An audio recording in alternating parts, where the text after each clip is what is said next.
আসসালামু আলাইকুম। আমাদের সকালের কাজ শেষ করে আমরা এখন আসছি আমাদের মরিচ খেতে। আপনারা জানেন যে আমরা কিছু মরিচ বুনছিলাম, সেই মরিচ খেতে অনেক ঘাস হয়েছে। এর আগের ভিডিওতে আপনাদেরকে দেখিয়েছিলাম। তো একটা মরিচ অনেক কম, সেটাও আপনাদের দেখিয়েছিলাম যে মরিচগুলো তেমন হয়নি। যেটুকু আছে মানে অল্প, খুবই অল্প। সেই মরিচ খেতেই আমরা আসছি। মরিচ খেতে ২ দিনেই দেখেন অনেক ঘাস হয়ে গেছে। এই ঘাসগুলো আমরা এখন আজকে তুলে দিব। যদিও আরেকদিন তোলার কথা ছিল, কিন্তু আমরা ওইদিন সময়ের অভাবে তুলতে পারি নাই। কিন্তু আজকে এই মরিচে যতগুলো ঘাস হয়েছে সেগুলো আছে, আমরা হাত দিয়ে তুলে দেব।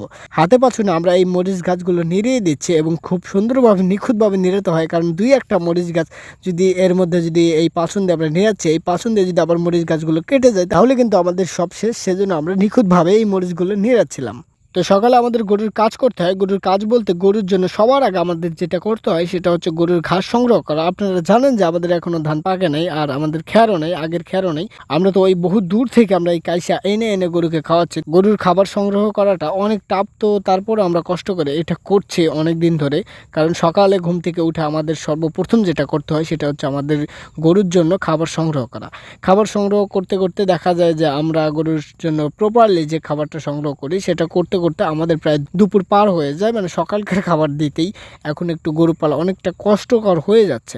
তো আমরা এইভাবে কয়দিন চালাচ্ছি। হয়তো ১ মাস পরে আমাদের ধান এখন আসবে না, হয়তো ১ মাস ২ মাস পরে আমাদের ধান আসবে, কারণ ধানগুলো মাত্র ফুলে বের হয়েছে। এই ধানগুলো আসতে আরও ১ মাসের মতো সময় লাগবে।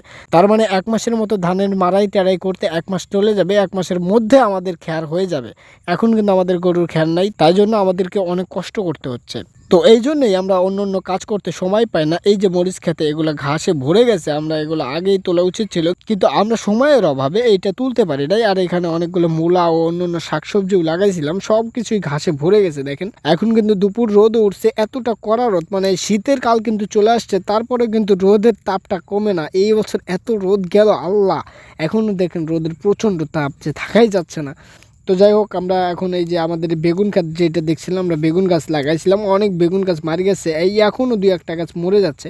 তো যাই হোক, আমাদের এখন এই মরিচ খাতটা সম্পূর্ণ নিরাতে হবে। নিরিয়ে এই মরিচ খাতের যে ঘাসগুলো আছে সেগুলো বাছাই টাছাই করে, এই ঘাসগুলো পরিষ্কার করে আমরা এই খেতে পানি দিয়ে তারপর সার দেবো ইনশাল্লাহ।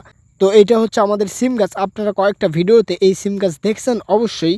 তো এই সিম গাছে এর আগের বার আমরা অনেকগুলো ডাল ফাল লাগিয়েছিলাম, সেটাও আপনারা দেখছেন। তো এই ডাল ফুলগুলো দিয়ে হবে না, ডাল ফালগুলো দেখেন সিমের পাতাগুলো এই ডাল ফালগুলোতে ছড়িয়ে গেছে। আমাদের এখানে আরও অনেকগুলো ডাল ফাল লাগবে, সেজন্য আমরা আরেকটা গাছের ডাল আনলাম। এই গাছের ডালটা আবার লাগিয়ে দিচ্ছে। এটা মানে এটা একটু করে লাগাবো, যতটা লাগবে ততটাই লাগাবো। এখন আজকে একটা লাগাইলাম, যদি আবার প্রয়োজন হয় তাহলে আরেকটা অন্য দিন আরেকটা এসে লাগাবো ইনশাল্লাহ। তো এই সিম গাছে আমরা কেন ডাল দিচ্ছি সেটা হচ্ছে যে এই সিম গাছে আমরা জানালা দিতে পারতেছি না, সেজন্য আমাদের কাজ হচ্ছে এই সিম গাছে ডাল দেওয়া। কারণ আমরা যদি এই সিম গাছের উপর দিয়ে জানালা দিই তাহলে আমাদের যে বেগুন খাত আছে সেই বেগুন খাতে ভালো হবে না এবং বেগুনের ফলনও ধরবে না, কারণ বেগুনে ছায়া পাবে, কোনো সূর্যের আলো পাবে না। সেজন্য আমরা উপর দিয়ে চাইলেও জানালা দিতে পারতেছি না, কারণ আমাদের এখানে বেগুন খেতে ও মরিচ খেত আছে, সেজন্য উপর দিয়ে জানালা দিলে আমাদের এগুলো হবে না। তো আজকের ভিডিওটা এই পর্যন্তই। সবাই ভালো থাকবেন, সুস্থ থাকবেন, দেখা হবে পরবর্তী নতুন কোনো ভিডিওতে।